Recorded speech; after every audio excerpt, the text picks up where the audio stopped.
नमस्कार जय जगन्नाथ शुभ सकाळ। आज हूँ मे 2 तारिख शुक्रवार। आज प्रथम खबर लालगढ़ रे मोबाइल टावर। लालगढ़ रे स्थापन है मोबाइल टावर। आ गाँव भितर नेटवर्क देखि खुशी नाचिले आदिवासी। दीर्घ दशंधि पर माओगढ़ भाव में परिचित बीजापुर जिले में एपरी खुशीर लहरी देखा मिली। बीजापुर मामुक्त हेबार स्वप्न साकार हेबार लागिछि। मोबाइल टावर चालू हेबा परे आदिवासी लोके बाजा बजाई नाच गीत करी मोबाइल टावर देखिबाकू जाउथिबा देखिबाकू मिलिछि। दीर्घ वर्ष धरी माओवादी को समर्थन करि आसुतिले गाँर लोके, हेले माओवादी को हाथ छाड़िबा परे गाँ को जीवा लागि रास्ता निर्माण होइछि। लोकंको पाखरे पहुंचिछि प्रशासन। समाजर मुख्य स्रोत रे शामिल हेबा परे देश दुनियार खबर जानिबा लागि गाँ रे स्थापन होइछि मोबाइल टावर। बीजापुर जिलार कंडापाली, गुंजेपर्थी, पूजारी केंकेरी, चिंगनपाली, नेलाकांकर और कमलापुर भली दुर्गम अंचल गाँव में लगिला मोबाइल टावर। परवर्ती खबर 3 मास पर्यंत बंद है भितरकनिका। गतकाली ठारू भितरकनिका बंद होइछि। 3 मास धरी भितरकनिका बंद नहीं सूचना देला वन विभाग। वर्तमान बौला कुंभीर मानक प्रजनन समय से दृष्टि भितरकनिका को पर्यटकों प्रवेश बंद करा जाइछि। कुंभीर अंडा देवा लगी कुंभीर माने उपरमा होइथांती, जेउ कारणरू लोकों को आक्रमण करिवार आशंका रहिछि। वन विभाग पक्षरु आखपाख लोकों को सतर्क करा जाइछि। गाँ पाखरे कुंभीर देखिले तुरंत सूचना देबाको सूचना जारी करछि वन विभाग। जुलाई 31 तारिख पर्यंत बंद रहिबो भितरकनिका। परवर्ती खबर पहलगाम रे एनआईए डीजी। पहलगाम रे एनआईए डीजी पहलगाम परे पैसरन घाटी जिबे एनआईए डीजी सदानंद दाते। सेबडे पहलगाम आक्रमण को नहीं एनआईए जांच रु बड़ खुलासा होइछि। ओजी डब्ल्यू को पचराउचरा बेले सामना को आसीछि नुआ तथ्य। एनआईए जांच रु मिलितिबा तथ्य अनुसार एप्रिल 15 रे पहलगाम रे पहुंचिथिले आतंकवादी।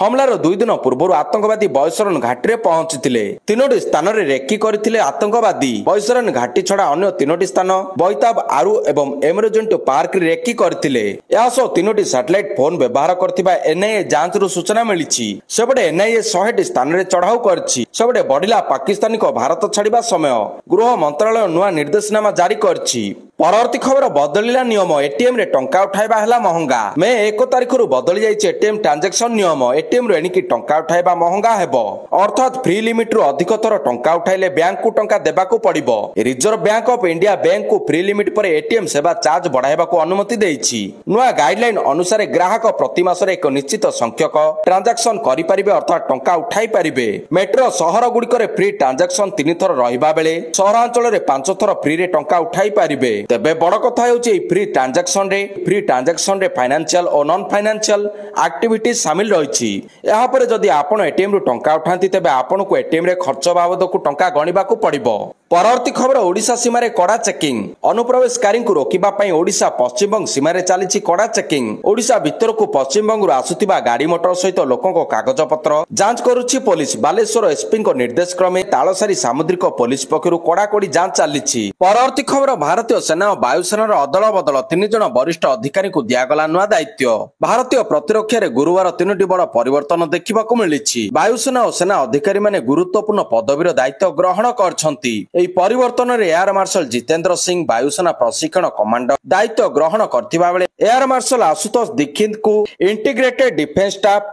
CIACC मुख्य नियुक्त करा जाइछि। सहित लेफ्टिनेंट जनरल प्रतीक शर्मा नॉर्दर्न आर्मी कमांड रे कमांडर इन चीफ रूप से दायित्व ग्रहण करछंती। बेंगलुरु स्थित मुख्यालय रे एयर मार्शल तेजेंद्र सिंह वायुसेना प्रशिक्षण कमांडर दायित्व ग्रहण करछंती। परवर्ती खबर आज प्रकाश पाइबो मैट्रिक परीक्षा रिजल्ट। ओडिशा माध्यमिक शिक्षा परिषद बीएसई घोषणा करछि जे 2025 वर्षर मैट्रिक परीक्षा फलाफल मे 2 तारिख अर्थात आज प्रकाश पाइबो। ए रिजल्ट अपराह्न 4टा रे कटक स्थित बीएसई मुख्यालय रे विधिवत भाव प्रकाश करा जिवो। या परे संध्या 6टा पर छात्र छात्री माने बोर्ड ऑफिशियल वेबसाइट www.bseodisa.ac.in एवं www.odisharesults.nic.in रे सेमानक फलाफल देखि परिबे। बीएसई अधिकारी कहवा मुताबक ए वर्ष मैट्रिक परीक्षा प्राय 5.5 लाख छात्र छात्री अंशग्रहण करथिले। परीक्षा फेब्रुआरी मार्च 2025 मध्य अनुष्ठित होइतिला। परवर्ती खबर पुणी किड रे नेपाली छात्रींकर आत्महत्या सूचना देले police commissioner. Kalinga institute of industrial technology KIIT विश्वविद्यालय रे पुणी जने नेपाली छात्री आत्महत्या घटना सामना को आसीछि। यह विश्वविद्यालय परिचालना और छात्री सुरक्षा उपर गंभीर प्रश्न उठाइछि। घटना स्थल रे इन्फोसिटी थाना पुलिस पहुंची तदंत आरंभ करिछि। एने पुलिस कमिशनर एस देवदत्त सूचना दैछंती। तबे केउ परिस्थिति रे मृत्यु हैला ए जे जणा पड़ी नै एवं आत्महत्या नै किड पक्षरु प्रतिक्रिया मिली पारि नाही। परवर्ती खबर चाइना रो विस्फोरक दाबी कोविड-19 अमेरिका रो आरंभ। चाइना सरकार एक संवेदनशील दाबी करी कोविड-19 महामारी उत्पत्ति चाइनार हुआन सहर होई नाही। ଚାଇନାର ଉହାନ ସହରରୁ ନୁହେଁ ବରଂ ଆମେରିକାରୁ ହୋଇଛି। ଚାଇନାର ରାଜ୍ୟ ପରିଷଦ ତଥା କାର୍ଯ୍ୟାଳୟ ଦ୍ୱାରା ବୁଧବାର ପ୍ରକାଶିତ ଏକ ଶ୍ୱେତପତ୍ରରେ ଏହା ଦାବି କରାଯାଇଛି। ଏହି ଶ୍ୱେତପତ୍ରର ଶୀର୍ଷକ ହେଉଛି କୋଭିଡ-19 ପ୍ରତିରୋଧ ନିୟନ୍ତ୍ରଣ ଏବଂ ଉତ୍ପତ୍ତି ଅନୁସନ୍ଧାନ। ଚାଇନାର ଏହି ଦାବି ଆମେରିକୀୟ ରାଷ୍ଟ୍ରପତି ଡୋନାଲ୍ଡ ଟ୍ରମ୍ପଙ୍କ ଅଭିଯୋଗର ପ୍ରତିକ୍ରିୟା ସ୍ୱରୂପ ଭାଇରୋଲୋଜିରୁ ଲିକ୍ ହୋଇଥିବା ଏକ ଭୁଲ ବୋଲି କହିଛନ୍ତି। ପରବର୍ତ୍ତୀ ଖବର ପୁଣି ଥରେ ଖୋଲିଲା ଅଟାରୀ ସୀମା। ଖୋଲା ରହିବ ଅଟାରୀ ସୀମା। ଭାରତରେ ଥିବା ପାକିସ୍ତାନୀ ନାଗରିକଙ୍କୁ ମିଳିଲା ଆଶ୍ୱସ୍ତି, ବଢିଲା ଭାରତ ଛାଡ଼ିବାର ସମୟ ସୀମା। ଅଟାରୀ ସୀମା ଦେଇ ଯାଇପାରିବେ ପାକିସ୍ତାନୀ। ଗୃହ ମନ୍ତ୍ରାଳୟ ପକ୍ଷରୁ ନୂଆ ନିର୍ଦ୍ଦେଶନାମା ଜାରି ହୋଇଛି। ପରବର୍ତ୍ତୀ ନିର୍ଦ୍ଦେଶ ନ ଆସିବା ପର୍ଯ୍ୟନ୍ତ ଅଟାରୀ ସୀମା ଦେଇ ଯାଇପାରିବେ ପାକିସ୍ତାନୀବାସୀ। ପରବର୍ତ୍ତୀ ଖବର ଅକ୍ଷୟ ତୃତୀୟାରେ ସୁନା ବିକ୍ରିରେ ରେକର୍ଡ। ଅକ୍ଷୟ ତୃତୀୟାରେ ସୁନା ବୋହି ନେଲେ ଲୋକେ। ଗୋଟିଏ ଦିନରେ 175 କୋଟି ଟଙ୍କାର ସୁନା ବିକ୍ରି ହୋଇଛି। ଏଥର ସୁନା ଦାମ ଅଧିକ ଥିବାରୁ କମ ଓଜନର ଗହଣା କିଣି ଘରକୁ ନେଇଛନ୍ତି ଗ୍ରାହକ। ଅକ୍ଷୟ ତୃତୀୟାରେ ସୁନା କିଣିଲେ ଘରକୁ ଲକ୍ଷ୍ମୀ ଆସନ୍ତି ଓ ପରିବାରର ମଙ୍ଗଳ ହୁଏ ବୋଲି ବିଶ୍ୱାସ ରହିଛି। ତେଣୁ ରାଜ୍ୟର ବିଭିନ୍ନ ସୁନା ଦୋକାନରେ ଲୋକଙ୍କର ଭିଡ଼ ଜମିଥିଲା। ବର୍ତ୍ତମାନ 22 କ୍ୟାରେଟ ସୁନାର ଦାମ 89,750 ଟଙ୍କା ରହିଛି। ଗତ ବର୍ଷ ତୁଳନାରେ ସୁନା ବିକ୍ରି କମିବ ବୋଲି ଆଶା କରାଯାଉଥିଲେ ମଧ୍ୟ ସେପରି କିଛି ଦେଖିବାକୁ ମିଳିନାହିଁ। ପରବର୍ତ୍ତୀ ଖବର ଯୁଦ୍ଧ ସମ୍ଭାବନା ମଧ୍ୟରେ କ୍ରାସ୍ ହେଲା ପାକିସ୍ତାନର ଷ୍ଟକ୍ ମାର୍କେଟ। ଭାରତ ସହ ଉତ୍ତେଜନା ଭିତରେ ପାକିସ୍ତାନର ଷ୍ଟକ୍ ମାର୍କେଟ କ୍ରାସ୍ କରିଛି। କରାଚି ଷ୍ଟକ୍ ଏକ୍ସଚେଞ୍ଜର ପ୍ରମୁଖ ସୂଚାଙ୍କଙ୍କ ବେଞ୍ଚମାର୍କ KSI 100 କାରବାର ସମୟ 3,200ଙ୍କ ତଳକୁ ଖସି ଆସିଛି, ଯାହାକୁ ନେଇ ନିବେଶକଙ୍କ ମଧ୍ୟରେ ହାହାକାର ଖେଳି ଯାଇଛି। ଭାରତର ଆକ୍ରମଣ ଭୟରେ ପାକିସ୍ତାନର ସେୟାର ମାର୍କେଟ ବଡ଼ ଧରଣର କ୍ଷତି ଘଟିଛି। ମଙ୍ଗଳବାର ସନ୍ଧ୍ୟାରେ ପାକିସ୍ତାନ ସୂଚନା ମନ୍ତ୍ରୀ ଆତାଉଲ୍ଲା ତାରଡ କହିଥିଲେ, ବିଶ୍ୱସ୍ତ ସୂତ୍ରରୁ ମିଳିଥିବା ସୂଚନା ଅନୁସାରେ ଆଗାମୀ 24ରୁ 48 ଘଣ୍ଟା ମଧ୍ୟରେ ଆକ୍ରମଣ କରିପାରେ ଭାରତ। ଏହି ବୟାନ ପରେ ପାକିସ୍ତାନ ସେୟାର ବଜାରରେ ଅନିଶ୍ଚିତତା ଦେଖିବାକୁ ମିଳିଥିଲା। ପରବର୍ତ୍ତୀ ଖବର ଇରାନକୁ ଆମେରିକାର ଧମକ। ଇରାନକୁ ଆମେରିକାର କଡ଼ା ଚେତାବନୀ। ଆମେରିକାର ପ୍ରତିରକ୍ଷା ସଚିବ ପିଟ୍ ହେଗ୍ସେଥ୍ ଇରାନକୁ ଦେଇଛନ୍ତି ଖୋଲାଖୋଲି ଧମକ। ଏକ ବିବୃତ୍ତିରେ ହେଗ୍ସେଥ୍ କହିଛନ୍ତି ଯେ ଆମେରିକା ୟେମେନର ହୁତି ବିଦ୍ରୋହୀଙ୍କୁ ଇରାନ ଦ୍ୱାରା ପ୍ରଦାନ କରାଯାଉଥିବା ଘାତକ ସମର୍ଥନ ଓ ସାହାଯ୍ୟ ବିଷୟରେ ସମ୍ପୂର୍ଣ୍ଣ ଅବଗତ ଅଟେ। ସେ କହିଛନ୍ତି ଯେ ଇରାନକୁ ଏହାର ପରିମାଣ ଭୋଗିବାକୁ ପଡ଼ିବ। ହେଗ୍ସେଥ୍ ଏହା ମଧ୍ୟ ସ୍ପଷ୍ଟ କରିଛନ୍ତି ଯେ ଆମେରିକା କେବେ ଓ କେଉଁଠି କାର୍ଯ୍ୟାନୁଷ୍ଠାନ ଗ୍ରହଣ କରିବ ତାହା ନିଜେ ନିଷ୍ପତ୍ତି ନେବ। ପରବର୍ତ୍ତୀ ଖବର ମେ 7 ଯାଏଁ ବର୍ଷା ସମ୍ଭାବନା। ଚଳିତ ମାସର ପ୍ରଥମ ସପ୍ତାହରେ ରାଜ୍ୟର ବିଭିନ୍ନ ଜିଲ୍ଲାରେ ବର୍ଷା ସମ୍ଭାବନା ରହିଛି। ଏନେଇ ଭୁବନେଶ୍ୱର ଆଞ୍ଚଳିକ ପାଣିପାଗ ବିଜ୍ଞାନ କେନ୍ଦ୍ର ପକ୍ଷରୁ ଆକଳନ କରାଯାଇଛି। ପାଣିପାଗ ବିଭାଗ ପକ୍ଷରୁ କୁହାଯାଇଛି, ମେ 2 ତାରିଖ ଅର୍ଥାତ୍ ଆଜି ପାଇଁ ମୟୂରଭଞ୍ଜ, ଗଞ୍ଜାମ ଓ ଗଜପତି ଜିଲ୍ଲାକୁ ଅରେଞ୍ଜ ୱାର୍ଣ୍ଣିଂ ଜାରି କରାଯାଇଛି। କୁଆପଥର ବର୍ଷା ସହିତ 50ରୁ 60 କିଲୋମିଟର ବେଗରେ ପବନ ବହିବା ନେଇ ମଧ୍ୟ କୁହାଯାଇଛି। ପରବର୍ତ୍ତୀ ଖବର ଆରମ୍ଭ ହେଲା ସହଯୋଗ। ଆରମ୍ଭ ହେଲା ନଗର ଉନ୍ନୟନ ବିଭାଗର ସ୍ୱତନ୍ତ୍ର ପ୍ରୟାସ ସହଯୋଗ।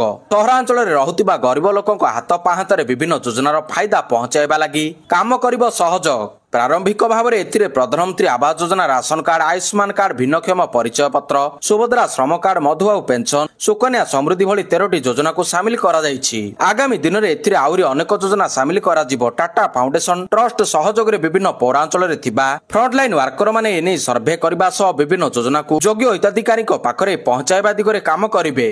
2 ମାସ ଧରି ଚାଲିବ ଏହି ଅଭିଯାନ। ଡୋର ଟୁ ଡୋର ସର୍ଭେ କରିବେ ଫ୍ରଣ୍ଟଲାଇନ ୱାର୍କର। ପ୍ରଥମ ପର୍ଯ୍ୟାୟରେ ଖୋର୍ଦ୍ଧା, କଟକ, ଭଦ୍ରକ, ଗଞ୍ଜାମ, ସୁନ୍ଦରଗଡ଼, ସମ୍ବଲପୁର, କେନ୍ଦୁଝର, ମୟୂରଭଞ୍ଜ ଭଳି 8ଟି ଜିଲ୍ଲାର 44ଟି ପୌରାଞ୍ଚଳରେ କାର୍ଯ୍ୟକାରୀ ହେବ ସହଯୋଗ। ପରବର୍ତ୍ତୀ ଖବର ପହଲଗାମ ଆକ୍ରମଣକୁ ନେଇ ଅମିତ ଶାହଙ୍କ ବୟାନ। ପହଲଗାମ ଆକ୍ରମଣକୁ ନେଇ ଅମିତ ଶାହଙ୍କ ବଡ଼ ବୟାନ। କହିଲେ, ଆତଙ୍କୀକୁ ଖୋଜି ଖୋଜି ମାରିବୁ, ଆତଙ୍କବାଦୀଙ୍କୁ କ୍ଷମା କରାଯିବ ନାହିଁ। ଆତଙ୍କୀ ବିରୋଧୀ ଲଢେଇରେ ଆମ ସହ ସାରା ବିଶ୍ୱ ଅଛି। ଆତଙ୍କବାଦ ବିରୋଧରେ ଆମର ଜିରୋ ଟୋଲେରାନ୍ସ ନୀତି ରହିଛି। ଆମେ ମଜବୁତର ସହ ଆମ ଲଢେଇ ଲଢିଛୁ। ଆତଙ୍କବାଦର ମୂଳପତନ କରାଯିବ। ପରବର୍ତ୍ତୀ ଖବର କୋଇଲା ଚୋରି ଘଟଣାକୁ ନେଇ SMC କାରଖାନାରେ ଚଢ଼ାଉ।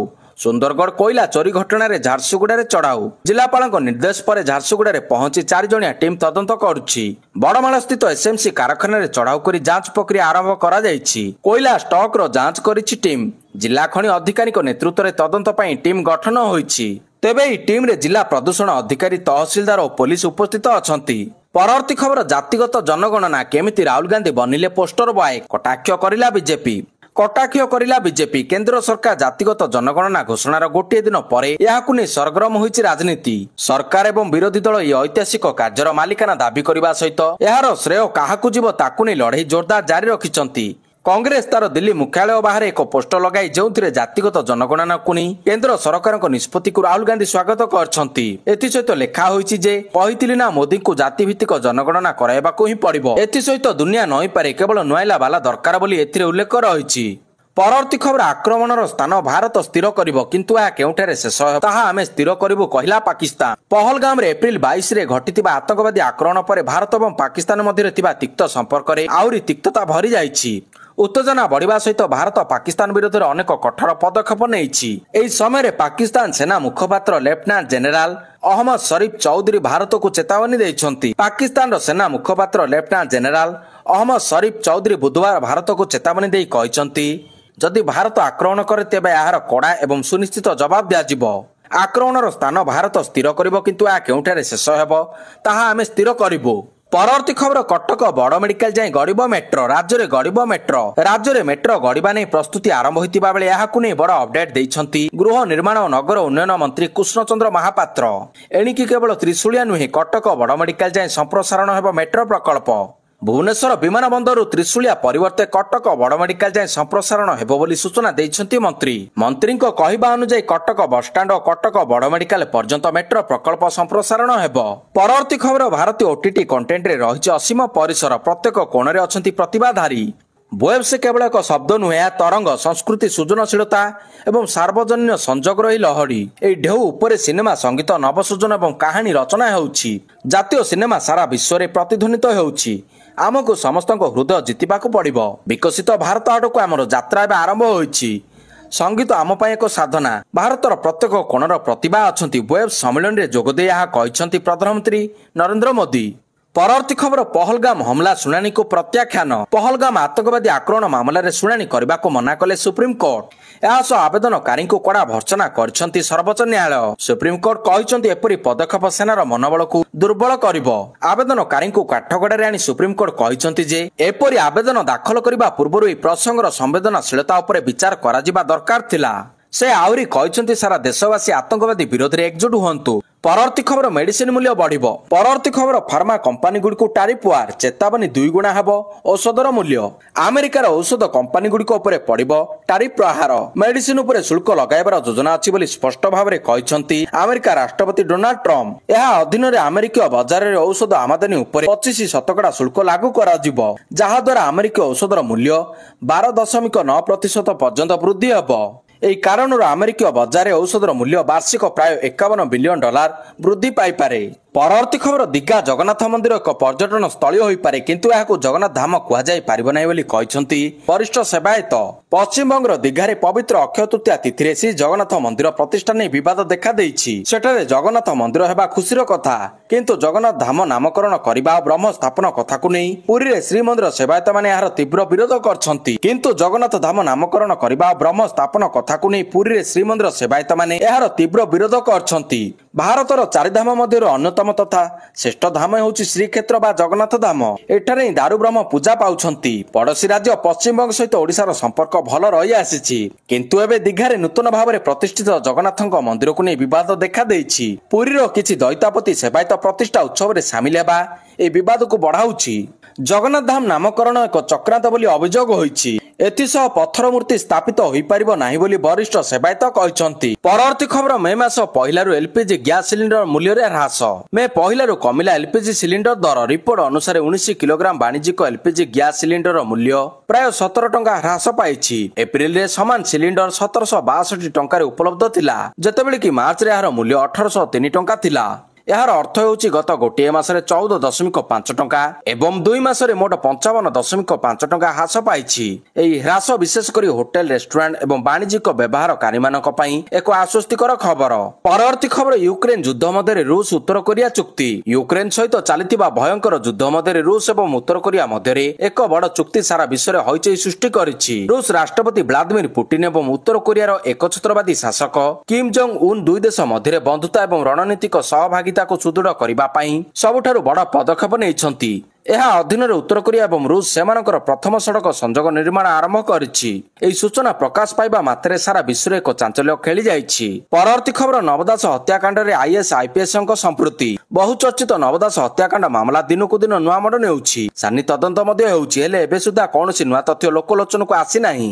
ଆଉ ଏହାରି ଭିତରେ ବିଜେପି ବିଧାୟକ ଜୟ ନାରାୟଣ ମିଶ୍ର ଏକ ବଡ଼ ବୟାନ ଦେଇଛନ୍ତି, ଯାହାକୁ ନେଇ ରାଜ୍ୟ ରାଜନୀତି ସରଗରମ ହୋଇଛି। ଜୟ ନାରାୟଣଙ୍କ କହିବା କଥା, ନବ ଦାସ ହତ୍ୟାକାଣ୍ଡ ମାମଲାରେ ଆଇପିଏସ୍ ଲବି ଘଟଣାକୁ ଏପଟ ସେପଟ କରିଦେଲା। ବିଶେଷ କରି ଏହି ହତ୍ୟାକାଣ୍ଡ ପଛରେ ଆଇଏଏସ୍ ଆଇପିଏସ୍ଙ୍କ ସମ୍ପୃକ୍ତି ରହିଛି। ଯେଉଁ କାରଣରୁ ହତ୍ୟାକାଣ୍ଡର ସମ୍ପୂର୍ଣ୍ଣ ସତ ସାମ୍ନାକୁ ଆସିପାରିଲା ନାହିଁ। ଏମାନେ ମଣିଷ ମାରିଲେ ମଧ୍ୟ ପାର ହୋଇଯାଉଛନ୍ତି। ଦେଶରେ ଏମାନଙ୍କ ରାଜ ଚାଲିଛି। ସମୟ ଗଡ଼ିବା ସହ ସବୁ ରଫାଦଫା ହୋଇଯାଇଛି। ତୁରନ୍ତ ତଦନ୍ତ ହୋଇଥିଲେ ସବୁ ଜଣାପଡ଼ିଥାନ୍ତା। ହେଲେ ଏବେ ଆଉ କିଛି ହେବାର ସମ୍ଭାବନା ନାହିଁ। ପରବର୍ତ୍ତୀ ଖବର, ଭୁବନେଶ୍ୱରରେ 2ଟି ବହୁମୁଖୀ ଶ୍ରମିକ ପ୍ରତୀକ୍ଷା କେନ୍ଦ୍ର ଉଦ୍ଘାଟିତ। ଅନ୍ତର୍ଜାତୀୟ ଶ୍ରମିକ ଦିବସ ଅବସରରେ ଓୟୁଏଟି କୃଷି ଶିକ୍ଷା ସଦନରେ ଆୟୋଜିତ କାର୍ଯ୍ୟକ୍ରମରେ ମୁଖ୍ୟମନ୍ତ୍ରୀ ମୋହନ ଚରଣ ମାଝୀ ଡୁମଡୁମା ଏବଂ କଳ୍ପନା ଛକଠାରେ ବହୁମୁଖୀ ଶ୍ରମିକ ପ୍ରତୀକ୍ଷା କେନ୍ଦ୍ରର ଉଦ୍ଘାଟନ କରିଛନ୍ତି।